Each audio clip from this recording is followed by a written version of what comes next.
ओ sorry sorry, थोड़ा सा network issue की वजह से लाइव कट कट हो गया। तो आप सब लोग फिर से जुड़ जाए लोग, और फिर से एक बार आप सब लोग के नया साल की हार्दिक शुभकामना, हैप्पी न्यू ईयर। जितना लोग हमारे से जुड़ रहा बानी सब लोग के फेसबुक लाइव के माध्यम से, जितना परिवार हमके देख रहा बा, सब लोगन के नए साल की हार्दिक शुभकामना, हैप्पी न्यू ईयर। भगवान की कृपा आप लोग बन रहो, हमेशा खुश रहें लोग, मस्त रहें लोग, स्वस्थ रहें लोग। काहे कि रोवा लोग स्वस्थ और रोवा लोग खुश रह लोग, तमनियों के चेहरा पे ऐसे मुस्कान बनल रहे। जी नमस्कार सब लोग के प्रणाम बा। सब लोग के नया साल के ढेर सारा शुभकामना। नया साल में नया नया काम करी लोग, ऐसा कोनो भी काम हम भी ना करी और ऐसा कोनो भी काम आप लोग भी ना करी लोग जरा से केहू के ठेस पहुँचे। कोशिश ये रही। भरद्वाज गोलू दुबे, हर हर महादेव, जय श्री राम, गुड मॉर्निंग। अजय यादव गाजीपुरी जी। तो आप लोग बतावल चाहब, वो लाइव के माध्यम से ना बता पौनी ही, लेकिन अभी बतावल चाहतनी कि आप सबके बीच हमारे नया साल में पहला गाना रिलीज भइल बा, सारे गामा हम भोजपुरी से, जो ना गाना के नाम है झाल। झाल तो आप सब लोग जाना तो कब लोग हमू छोट रही ता हर कीर्तन में जाई अपना गांव में ही, तो कुछ बजावे आवे चना आवे, झाल लेके से पिटत रही। तो झाल हमने के एकदम गांव के बच्चा बच्चा जाना था, और आप लोग भी जाना तो कम। तो देसीला साज है हमने के झाल। तो बीन बजौल ही रही, हारमोनिया बजाओ तनी बीन जैसन। फिर आप सबके बीच बहुत सारे इंस्ट्रूमेंट पे गाना आयल, तबला पे आयल, हारमोनिया पे आयल। ता पूरा टीम सोचलस कि काहे ना कुछ फिर से सीरीज के आगे बढ़ावल जाओ। तो आप सबके बीच आयल बा झाल, बिल्कुल फ्रेश, और मज़ा आई आप लोग के सुन के। तो हम कमेंट डिस्क्रिप्शन में डाले बानी, आप लोग क्लिक करी लोग, और आप लोग के गाना कैसन लागल आप लोग बताएं लोग।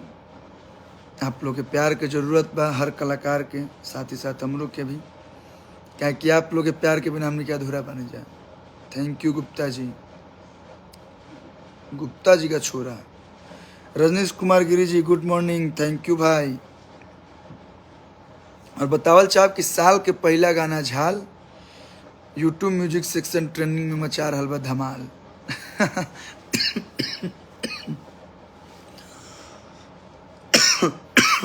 का राइमिंग बनल। साल के पहला गाना झाल और यूट्यूब ट्रेंडिंग में मचा रहल बा धमाल। साल के पहला गाना हमारा रिलीज भइल, और पहले गाना आप सबके आशीर्वाद से अभी टॉप 20 में ट्रेंड कर रहल बा। तो आप लोग ओकरा के ढेर सारा शेयर करी, ढेर सारा प्यार दी कि एक अच्छा मुकाम पे जाए, और काम बोल सकी ना। हमरा के आप लोग जितना प्यार दिन लो, हम ओकरे में बहुत खुश रही ना। और कलाकार एगो ऐसा जात होला कि जितना आप लोग प्यार दे, आप लोग और चाहला कि और हमके प्यार मिले। Happy new year. Super song में एमडी निसार जी, थैंक यू। ये गीत के लिखले बनी जाहिद अख्तर भैया, जो उनकी बहुत सीनियर राइटर हैं, और वहाँ के हमारे साथ बचपन में एक से बढ़ के एक गीत लिखले बनी, आप लोग के याद होई। ओढ़ी के चुनरी बनी के तू सुनरी, बलका के अपना दुआरी, माई हो तनिया जैतू, माई हो तनिया जैतू, कि बघावा के कई के सवारी। हमारा जीवन के सबसे पहला देवी गीत, और वो एल्बम झूला झूले शेरा वाली में, और ओकरा में सुपर डुपर हिट सॉन्ग मिले आप लोग के आशीर्वाद से। उदय भगत जी प्रणाम, हैप्पी न्यू ईयर, जय हो।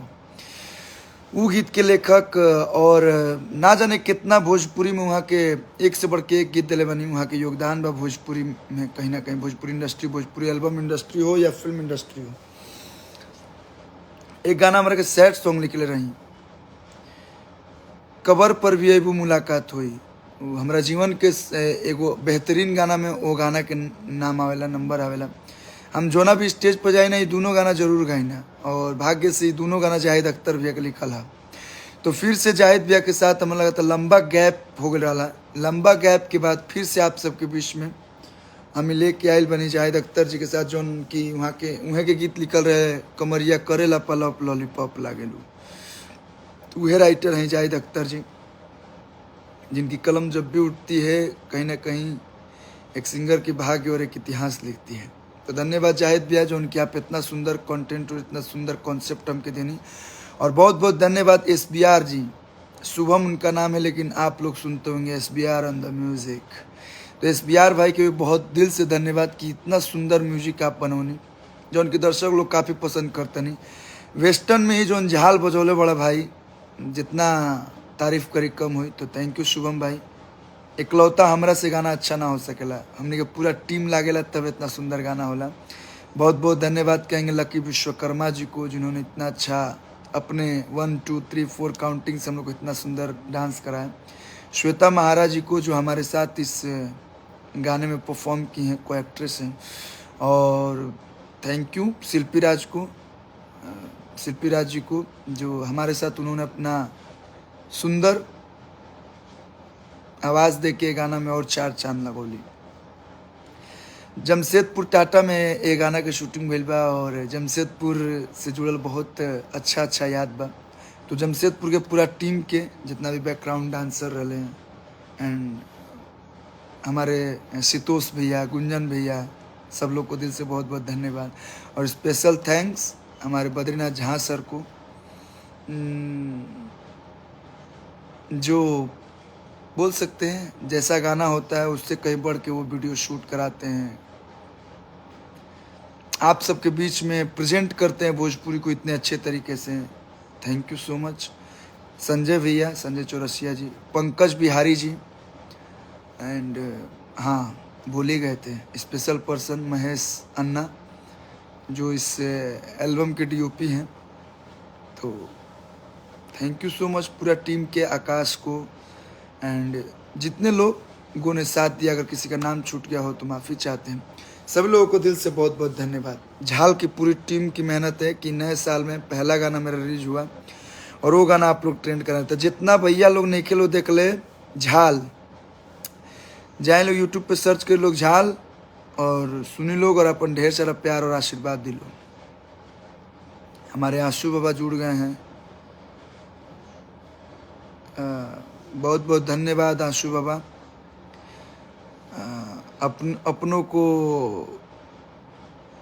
थैंक यू नहीं बोलते, लेकिन कुछ आप ज़्यादा मेरे अपने हैं, बड़े भाई हैं मेरे। और नए साल में एगो बात और बता दी कि बहुत सौभाग्यशाली बनी कि सब लोग के परिवार बहुत अच्छा होला। मीना कब सबके माई बाबू बहुत प्यार करेले, भाई बहुत प्यार करेला, लेकिन हमारा जीवन में हमारे पापा जी के बहुत बड़ा योगदान बा एजा तक ए मुकाम पे ले आवे में। और कई बार का होला कि आदमी पहुँच तो जाला लेकिन ओकरा के मेंटेन ना कर पावेला। तो हम बहुत सौभाग्यशाली बनी कि ऐसा हमरा के भाई बाप मिलल, जे हमके बहुत संभाल के कहीं ना कहीं आगे बढ़ावता, जो हमें दर्शक लोग को भी बहुत योगदान बा। तो दिल से आप लोग के बहुत बहुत धन्यवाद, और दिल से धन्यवाद हम अपना पूरा परिवार के दें। ऐसे सोशल मीडिया पे सब ना बोले के चाहिए, बट एगो दिल में रहा कि नहीं बोल दी। मेरे बड़े भैया हैं आशू बाबा, जो बोल सकते हैं कि हमारा सारा पूरा काम धाम से लेके और मुझे क्या करना है क्या नहीं करना है सब कुछ वही डिसाइड करते हैं। और मेरे अपने हैं तो अपने होते हैं। जहाँ एक तरफ लोग भाई भाई में नफरत हम देख रहा बनी, कई जगह कोनो चीज़ के लेके लड़ाई होला, लेकिन एक ये मेरा ऐसा भाई है कि मेरे लिए अपने पूरे परिवार, अपने जीवन को मेरे लिए कहीं ना कहीं बोला जाएगा कि त्याग दी। तो मैं उस चीज़ की कदर करता हूँ। और लव यू आशू बाबा। और मैं बहुत सौभाग्यशाली हूँ, लकी हूँ कि मुझे ऐसा बड़ा भाई मिला जो मुझे किसी चीज़ की ज़रूरत ही नहीं पड़ती है। मेरा भाई रहता है साथ में, एकदम आप लोग के आशीर्वाद से हम लोग कुछ ना कुछ अच्छा करते रहते हैं। हैप्पी न्यू ईयर राहुल भारती जी, जिक्के हैप्पी न्यू ईयर, जिक्के। Arjun Kumar ji happy new year, Arjun Raj ji. तो आप लोग झाल के सुनी लोग और अपन ढेर सारा प्यार और आशीर्वाद दी लोग। और एगो धन्यवाद और बाकी कल्लू की दुल्हनिया हमारे पिक्चर भोजपुरी सिनेमा पे आयल रहे जो ना कि हम लाइव आके बतल रही ओकरा के आप लोग ढेर सारा प्यार दिन लोग। बहुत अच्छा GRP एंड TRP आयल बा, तो अगर खातिर दिल से बहुत बहुत धन्यवाद जे आप लोग हर जगह गाना में भी, थिएटर में भी, TV पे भी, हर जगह अपन प्यार भर भर के देते हैं लोग। ते प्यार के हम संभाल के रखत नहीं और जितना हो सके हम मेहनत करके चाहत नहीं कि आप लोग के और प्यार मिलत रहो। रवि वर्मा भाई हैप्पी न्यू ईयर। और जितना लोग ज्वाल बने एक बार फिर से आप लोगों को कहम कि आप लोग अच्छा अच्छा सॉन्ग के सपोर्ट कर लो। जैसे कि ऐसा नहीं कि भोजपुरी में खाली लोग बदनाम कैले बा कि खाली वैसे गीत होता, नो डाउट हम इवन एक इस सच्चाई से भी मुंह ना मोड़ब कि ऐसा गीत नहीं किया आवत, लेकिन आप लोग अच्छा गीत के सपोर्ट कर लोग ताकि अच्छा गीत आगे बढ़े। तो झाल आइल बा, एक खूब देखी लोग और यूट्यूब पे जाके देखी लोग झाल। और कमेंट्स में, यूट्यूब के ही कमेंट्स में ज़रूर बताए लोग कि कैसन लागल। संजय भूषण जी एक गाना सुना दीजिए लाइव जी। अरे संजय भूषण पटियाला जी हैप्पी न्यू ईयर। तो ये गाना हम गावल चाहब जो रिलीज भइल बा। हो उड़ी डॉलर तोरा गाल पा, आया वना ढोलक झाल पा। ओ उड़ी डॉलर तोरा गाल पा, होया वना ढोलक झाल पा। उड़ी डॉलर तोरा गाल पा, आवना ढोलक झाल पा। कब शादी करना है ये भी आंसू बाबा ही तय करेंगे क्या? नहीं, उनसे भी बड़े गार्जियन है हमारे पिताजी, वो तय करेंगे। हाँ, शादी में लेके जाने वाले वही हैं। अगर मानिए काम ले लेंगे तो कैसे होगा। राजीव मिश्रा जी हमें देख रहे हैं, बड़े भैया जिनका प्यार आशीर्वाद हमेशा मिलता है, उनको इस लाइव से फिर से सादर प्रणाम। तो चलिए आप लोग अपन आशीर्वाद प्यार ऐसे ही बनल रहे लोग और अच्छा अच्छा गीत के सपोर्ट करी लोग। जे भी गावता कोनो भी कलाकार गावे आप लोग प्यार दी लो। सुरेश मेरा भाई, मेरा केयर करने वाला, वो भी हमें देख रहा है। Happy new year Suresh ji. तो चलिए अपन प्यार आशीर्वाद दी लोग। सब लोग के नया साल की ढेर सारा शुभकामना। नया साल में नया नया काम करे लोग, मस्त रहे लोग, स्वस्थ रहे लोग, खुश रहे लोग और हमारे गाना सुनत रहे लोग और अपन ढेर सारा प्यार दे लोग। अभी धीरे धीरे बवाल एकदम स्टार्ट रही। नाच रे पत्थर की 3 बहुत जल्द आप सबके बीच में आवे वाला बा। राजीव भैया बहुत बहुत धन्यवाद। एंड झाल बाज गई। हाँ, झाल एगो ऐसा साजे है कि बाजिए जाई। तो झाल सुनी लोग और झाल पर खूब नाची लोग। और बहुत जल्द SRK म्यूजिक से एक बहुत ही प्यारा, बहुत ही देसी सॉन्ग आ रहा बा। एंड सिमारो म्यूजिक से, सिमारो म्यूजिक जो भोजपुरी है, उससे भी एक बहुत प्यारा सॉन्ग आ रहा है। तो 2 सॉन्ग का अपडेट मेरे पास है। तो बहुत जल्द ट्रेलर टीजर आप लोग के बीच रिलीज करेंगे। Thank you Pankaj Soni ji, thank you रवि भाई।